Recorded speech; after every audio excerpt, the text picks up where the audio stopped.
entendu, la gestion des infrastructures passe avant tout. Parce qu'effectivement, on a trouvé ce qui était, un plan d'aménagement a été fait.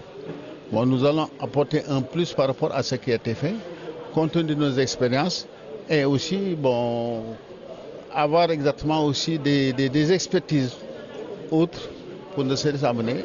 Je pense que c'est l'idéal. Mais tout ce qu'on a fait, c'est en communion avec la direction du cadre de vie qui pourra nous donner son accord.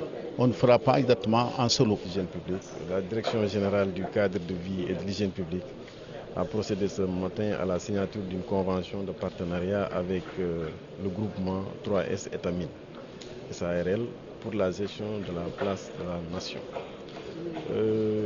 L'objectif que l'on vise par rapport à cette convention, c'est de prendre en charge les questions liées à la gestion de la place.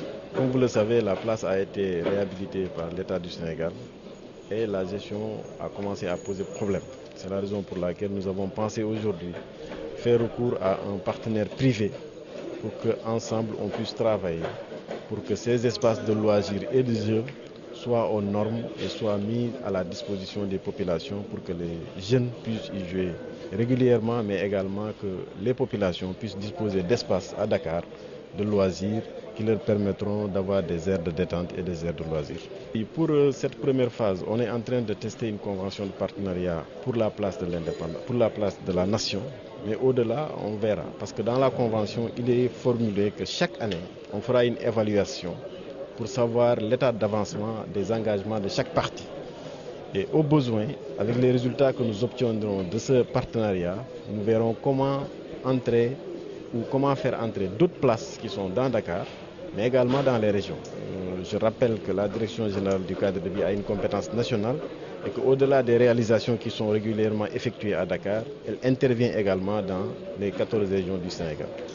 Oui, les collectivités territoriales sont les premiers partenaires de la direction du ministère parce que nous travaillons pour les populations et je pense que ce soit l'État, que ce soit les collectivités territoriales, elles concourent au bien-être des populations. Et je pense que si l'État réalise des infrastructures aussi coûteuses, les collectivités locales également doivent s'impliquer pour que cette gestion-là soit assurée. Au-delà de l'implication des communautés à travers les associations de quartier, des GIE de quartier, des Badjanougok, mais également des associations sportives et culturelles. Je pense que c'est une affaire de tous. C'est un état d'esprit commun, que chacun puisse comprendre que cette affaire-là, c'est une chose publique et que j'en fais partie. Je dois tout mettre en œuvre pour que ça puisse marcher. Et je pense qu'ensemble, si on le fait, on réussira.